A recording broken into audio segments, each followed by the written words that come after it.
What was taking women from villages at night?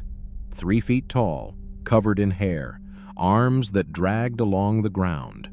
They crept in after dark, took women, and dragged them into the jungle before anyone could follow. For centuries, no one believed the stories. Then, in 2003, scientists dug into a cave and found their bones, an entire species that should not have existed. And the fossils matched the legends in 5 specific ways. The people of Central Flores call them Ebu Gogo, the grandmother who eats anything. The name makes them sound harmless. They were not. Small, pot-bellied creatures with flat noses, wide mouths, and limbs that hung nearly to the ground. They walked upright but moved through the forest like animals, fast, low, barely visible in the dark. The Naj people say they lived in caves on the slopes of the volcanoes, coming down into the lowlands only when they were hungry, which was often. The stories say the Ebu Gogo could repeat human words, but never understood them. Like a parrot mimicking speech, the sounds came out, but the meaning was empty. They could not cook, they could not make tools, they could not build shelter. They survived by taking what others had made and by being fast enough and quiet enough to disappear before anyone could stop them. They raided gardens, slaughtered livestock, crept into villages after dark, and took whatever they could carry: food, tools, women, children. In some versions of the story, they dragged women into mountain caves and kept them there. In others, they took children to try to learn from them how to make fire, how to cook, how to live the way humans live, because they could never figure it out on their own. And in the darkest versions, they ate them. One story describes villagers tracking the creatures after a child went missing. They followed the trail into the jungle, found a cave, and inside, bones. Nothing else. So the villagers made a plan. They approached the Ebu Gogo with gifts, bundles of dry palm fiber, the kind you use to line a cave floor. The creatures accepted the offerings and carried them inside. That night, the villagers crept to the cave entrance, listened to the sounds in the dark, the shuffling, the murmuring, and threw in a torch. The fiber caught in seconds. The screaming started before the smoke reached the entrance. By morning, the colony was gone, burned alive in their own home. Except, the legend says, 2 survived, a male and a female that escaped deeper into the mountains, into jungle so dense that no one dared follow. For 400 years, this was folklore. Anthropologists recorded it, nodded politely, and filed it alongside 1,000 other stories about monsters in the forest. No serious researcher gave it a second thought. Then in 2003, a team of archaeologists started digging in a cave on the other side of the island, and what they pulled out of the ground turned the legends into something no one could file away. The cave is called Liang Bua, carved into a limestone hillside on the western side of Flores, a natural shelter large enough to hold a small village. Australian archaeologist Michael Morwood had been digging there since 2001, looking for traces of early human migration through Southeast Asia. He expected stone tools, maybe animal bones. What he found instead made the front page of every major newspaper on Earth. In September 2003, a member of his team, an Indonesian archaeologist named Thomas Sutikna, brushed the dirt from what he assumed was the skull of a child. The bone was small, fragile. When they exposed the jaw, then the teeth, then the eye sockets, the proportions stopped making sense. They measured the brain case, 426 cubic centimeters, roughly the size of a grapefruit, 1/3 of yours. But the teeth were worn flat, the skull sutures were fused shut. The wisdom teeth had fully erupted. This was not a child, this was a fully grown adult. They lifted the skeleton out piece by piece, nearly complete: skull, jaw, pelvis, legs, feet. An adult female, standing 3 feet 6 inches, the height of a modern 4-year-old child, weighing roughly 55 pounds. They named her LB1, the Little Lady of Flores. The scientific community reacted with disbelief. A human with a brain that small could not be real. It had to be a modern human with a genetic disorder, microcephaly, a growth condition, something, anything, that could explain the size without rewriting the textbooks. Some researchers went further. They accused Morwood of misidentifying the remains. They demanded access to the bones. The debate spilled out of academic journals and into national media. For months, the skeleton was at the center of one of the most heated disputes in the history of paleoanthropology. Then the team kept digging. Over the following seasons, they found more than 100 bone fragments across the cave floor, at least 9 separate individuals. Every single one was small, the same proportions, the same tiny skulls, the same unusual body structure. 9 people do not share the same birth defect. This was not disease. This was not a freak occurrence or a one-time mutation.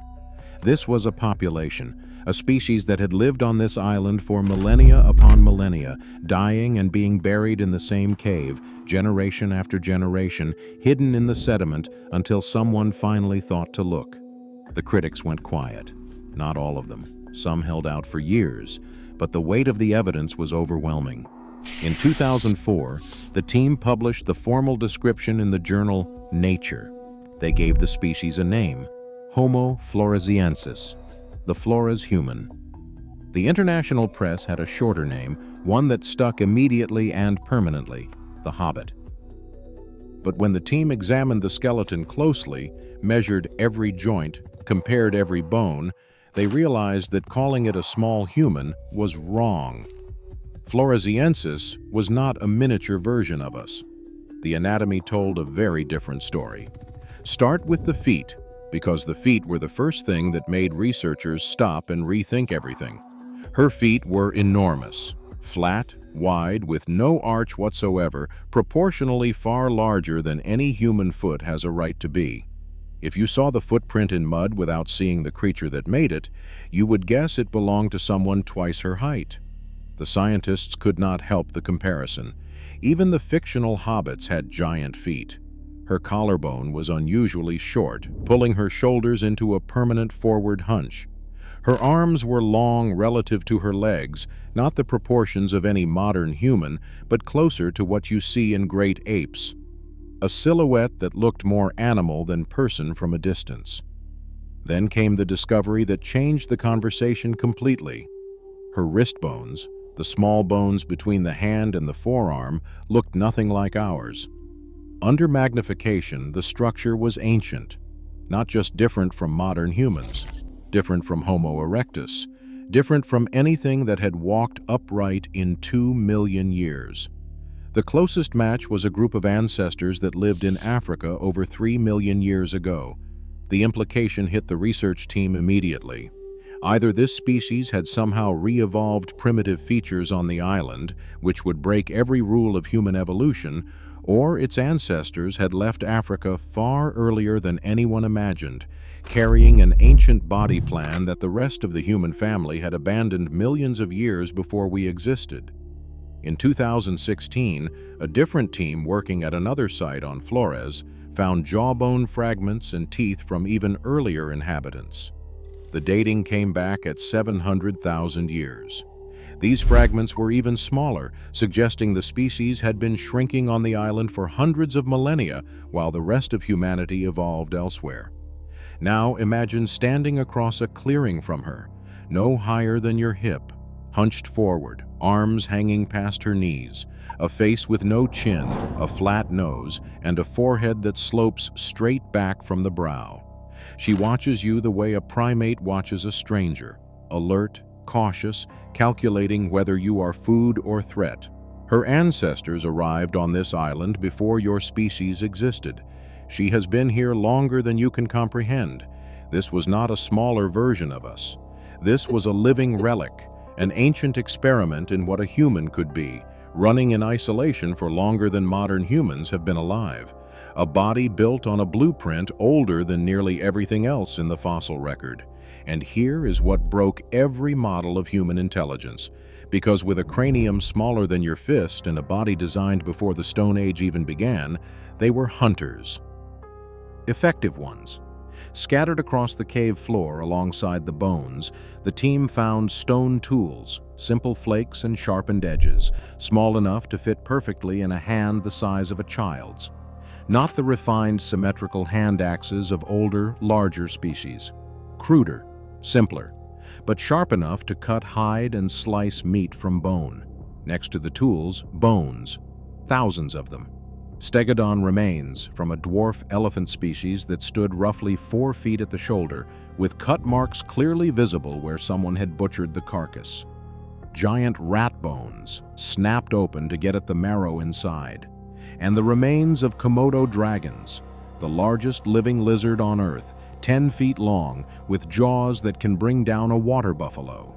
These tiny humans hunted animals many times their own size. A 55-pound creature, the weight of a large dog, taking down juvenile elephants and giant predators with sharpened edges and nothing else. Not scavenging, not stumbling across carcasses. Hunting, actively, deliberately, and successfully enough to do it for thousands of generations. Hold those two facts in your mind at the same time. A brain smaller than a chimpanzee's. Every scientific model of cognition says that brain cannot support coordinated group hunting, tool manufacture, and strategic planning. And yet the evidence on the cave floor proves it did, for nearly 200,000 years. The tool record stretches from roughly 190 millennia ago to around 50,000 years before the present. That is not a brief occupation. That is longer than Homo sapiens has existed as a species. Longer than every civilization in human history combined. Generation after generation, century after century, hunters the height of a preschooler walked this island, made weapons, killed elephants, and held their ground against predators that could have swallowed them whole. And they did it in a landscape that offered no margin for error, volcanic highlands, dense forest, and an island surrounded by deep ocean with nowhere to retreat. But the tools raise a question. They are simple, simpler than what Homo erectus was making over 1 million years earlier. No refinement, no progress, no improvement from the first generation to the last, just sharp edges knocked from river cobbles. The minimum technology needed to cut flesh from bone, nothing more. A species that hunted elephants should have been capable of more. So why did they never advance? When researchers examined the cave deposits carefully, layer by layer, across the full span of occupation, they found something that might explain it, something that was not there. They checked every layer, every stratum, every deposit, every square meter of excavation from the bottom of the cave floor to the top. Tools in every layer, bones in every layer, signs of life from first to last. And in all that time, no hearths, no charcoal, no ash pits, no blackened stones where a campfire might have burned, not a single charred animal bone, not one. Nearly 200,000 years of continuous occupation. Zero evidence of fire. Let that number settle. Homo erectus controlled fire over 1 million years ago. Neanderthals used it routinely across 400,000 years. Every other human species in the archaeological record shows clear evidence of fire use. Homo floresiensis, from the moment this species appeared to the moment it vanished, apparently never figured it out. Think about what that means for daily life. Every animal they killed, elephant, rat, lizard, they ate raw, not cooked, not dried over flame, not smoked for preservation, ripped from the carcass and chewed until their jaws ached. Raw elephant meat is tough, fibrous, and dense, the kind of food that takes enormous physical effort to digest without cooking. They ate it anyway, for longer than any civilization has existed, for longer than our species has been alive.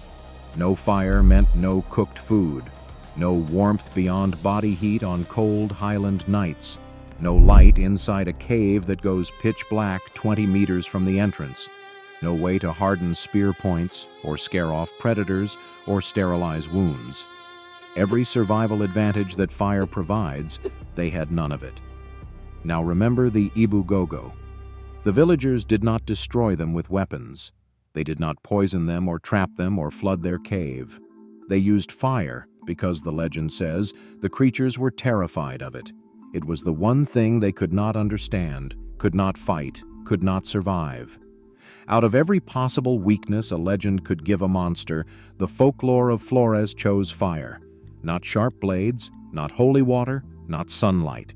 Fire, the specific, precise thing that the fossil record confirms these creatures never mastered.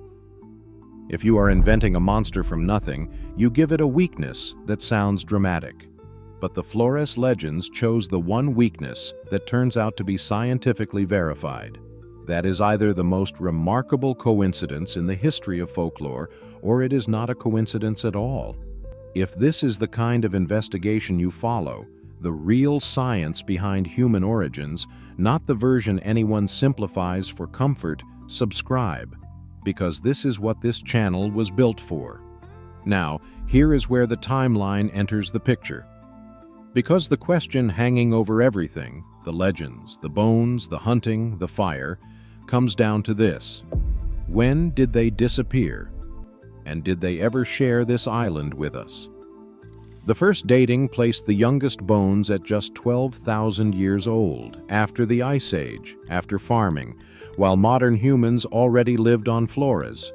If that date held, the folklore was not legend, it was living memory. Then in 2016, the dates shifted. The youngest skeletal remains, 60 to 100,000 years old. The latest artifacts, 50,000 years. And modern humans first reached these islands around the same time. The overlap may have lasted a few thousand years. It may have been just centuries. But both species were on this island within the same geological moment. There is no direct evidence they ever met, no shared camps, no bones with marks of violence. But the pattern is clear. Everywhere our species arrived, every other human species disappeared. Now put yourself on the other side. You are barely waist high. You have lived in this forest your entire life. Your mother lived here. Her mother before her, back through more generations than any mind could count. You have never seen anything taller than a stegodon. You hunt in a group of 8 or 9, your entire clan, using the same chipped edges your ancestors made since before the mountains had their current shape. Then one morning, strangers appear at the river. They are twice your height. They move in groups larger than your entire clan, 15, 20, sometimes more. And they carry something you have never seen before, a bright, flickering thing that hurts to look at and makes the air taste wrong. At night, it turns the darkness into something that burns. You do not understand what is happening. Your brain is not built for the kind of thinking that would let you plan a response or organize a defense. You watch from the tree line. You retreat deeper into the highlands. The game you hunted is taken before you reach it. The caves you sheltered in smell like smoke. And season by season, the forest where your kind has lived since before their species existed gets smaller. Whatever happened on Flores happened quietly. No battle, no dramatic last stand. Just one species fading as another expanded. But if we shared this island even briefly, if modern humans and Homo floresiensis coexisted for even a few centuries, there should be a record of contact, not in stone or bone, in blood. In 2018, a team of geneticists at Princeton University set out to test the question directly. If our ancestors had ever interbred with Homo floresiensis, the way they interbred with Neanderthals in Europe and Denisovans in Asia, the evidence would still exist, written in the genomes of the people living on Flores today. They had the perfect test population, the Rampasasa, a community of short-statured villagers living less than a kilometer from the cave where the fossils were found. The Rampasasa average 4 feet 9 inches tall, shorter than any other group in the region. Their ancestors have lived in this area for thousands of years. If any population on Earth carried Hobbit DNA, this was the one. They mapped the genomes of 32 Rampasasa villagers and compared them against every known archaic human sequence on record. They found Neanderthal DNA, a small percentage, consistent with most populations outside Africa. They found Denisovan DNA, inherited from encounters in Southeast Asia tens of thousands of years ago. Both expected, both normal. But from Homo floresiensis, nothing, not a trace, not a single genetic marker, not one fragment of Hobbit code anywhere in the genomes of the people living closest to where the Hobbits died. We never interbred with them. That result needs context to understand.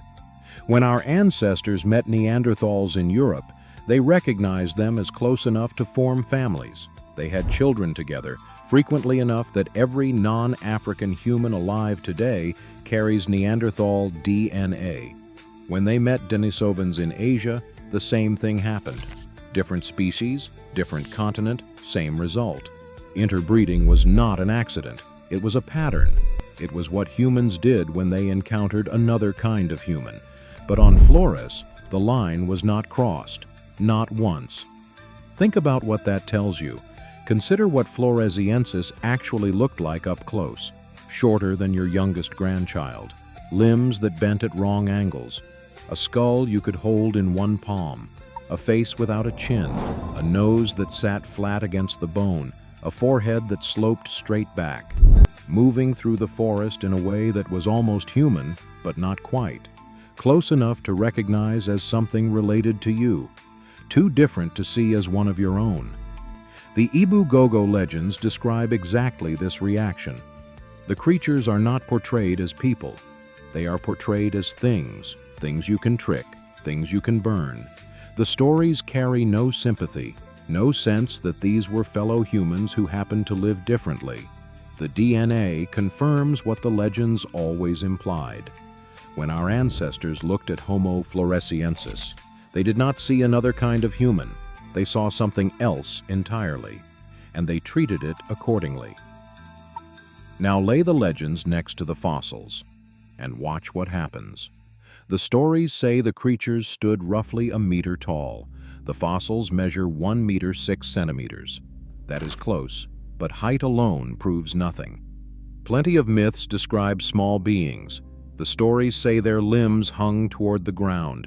The fossils confirm arms disproportionately long compared to the legs, proportions closer to an ape than to any modern human.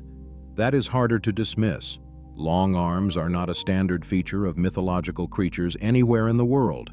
The stories say they were dim, easily tricked, unable to learn, capable of mimicking words without understanding. A 400 cubic centimeter brain is consistent with exactly that, and parroting speech without comprehension is an oddly precise description of what a creature with basic vocal cords but limited cognition might actually sound like. The stories say they ate everything raw, swallowed food whole without cooking. The cave record confirms raw meat consumption from the oldest layer to the youngest, with no trace of cooking. And then the fifth match, the one that changes everything. The legends say the creatures feared fire and were destroyed by it. The fossils confirm they never controlled it, not once, across the entire habitation of the cave. Not a single burned bone, not one fleck of charcoal. If you are inventing a monster from nothing, you give it a weakness that sounds dramatic: silver, sunlight, holy water. But the Flores legends chose the one weakness that turns out to be archaeologically verified. A storyteller could not have known that. The fossils were still in the ground. One coincidence is possible. Two is notable. 5, with the last one confirmed by evidence the legend tellers could never have seen, is the kind of pattern that forces you to reconsider what the word legend actually means. The skeptics raise real points. The Ebu Gogo stories come from central Flores, 100 kilometers from the cave. The communities nearest the fossils have no such legends, and that length of time is far beyond the proven limits of oral tradition. Those objections hold weight. And then you look at the map, because Flores is not the only island with this story, and it is not the only island with the bones. 1,200 kilometers northwest, on the island of Sumatra, locals describe the Orang Pendek, the short person, a small, upright walking creature covered in dark hair, spotted in the highland forests for over a century. Not by one village, but by indigenous communities, Dutch colonial officers, and modern researchers, describing the same thing independently across generations. 2,000 kilometers southwest, in Sri Lanka, the Veda people tell stories of the Nitaewo, small, aggressive humanoids that lived in the forests, walked upright, attacked settlements. And here is the detail that should stop you. According to Veda tradition, they destroyed the last colony of Nitaewo by cornering them in a cave and setting a fire at the entrance. A different island, a different culture, a different century. The same method of destruction, the same type of creature. In the Philippines, on the island of Luzon, local folklore describes small forest people living in the mountains. And in 2019, scientists found fossils in a cave dated to 67,000 years ago, a separate species of small hominin called Homo luzonensis, with curved finger and toe bones suggesting it still climbed trees.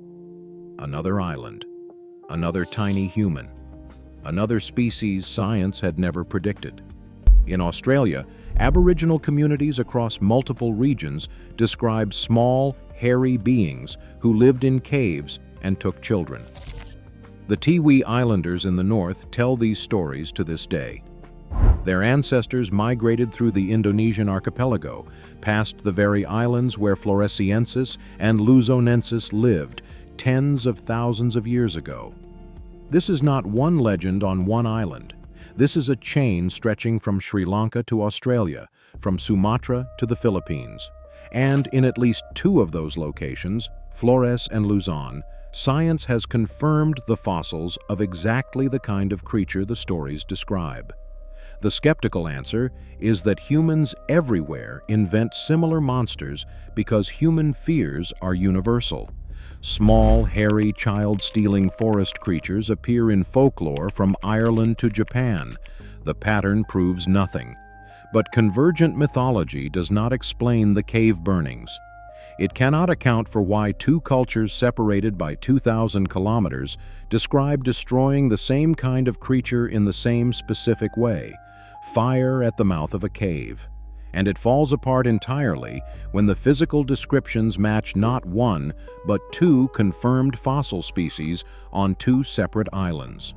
Something was out there, on more islands than anyone expected, for far longer than anyone believed possible. The question is whether is the right word. Flores is not a small island.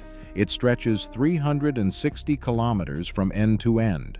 The interior is volcanic mountains, dense tropical jungle, and cave systems that have never been surveyed. Some villages in the highlands had no outside contact until the 20th century. If a small, nocturnal species survived in these forests, one that actively avoided humans, lived underground, and feared fire above everything, how would we know? The anthropologist Gregory Forth spent decades interviewing villagers across central Flores. He did not find old stories recycled from grandparents. He found people describing personal encounters, small figures moving through the trees at dusk, shapes at the edge of firelight that moved upright but were too small and too fast to be human. Sightings not from centuries ago, but from within living memory. In 2004, months after the fossil discovery made global headlines, villagers in central Flores reported capturing a small woman who had come down from Ebu Gogo volcano, the place where the Ebu Gogo are traditionally said to live. Before anyone could examine her, she escaped into the jungle. Police investigated and found nothing. Is it credible? The timing alone, months after a worldwide media sensation, makes it suspect. The evidence is non-existent. The scientific consensus is firm. Homo floresiensis went extinct long before recorded history. And yet Gregory Forth, a tenured professor of anthropology, published a book in 2022 arguing that a surviving population is possible. His argument rests not on one story, but on decades of consistent, specific eyewitness descriptions from people who had never heard of the fossils and could not have known what the bones revealed. Most of his colleagues reject the claim. They point out that a surviving primate population on an increasingly populated island would have been documented by now. The sightings, they say, are macaque monkeys glimpsed in poor light. The consensus is clear. They are probably right. But consider what we know. This species survived on one island for longer than most species last in the entire fossil record. It outlived volcanic eruptions, sea level changes, and the arrival of Komodo dragons. It endured without fire, without advanced tools, without a brain large enough to understand what was happening to it. It endured by being small, by being quiet, and by staying in places no one else wanted to go.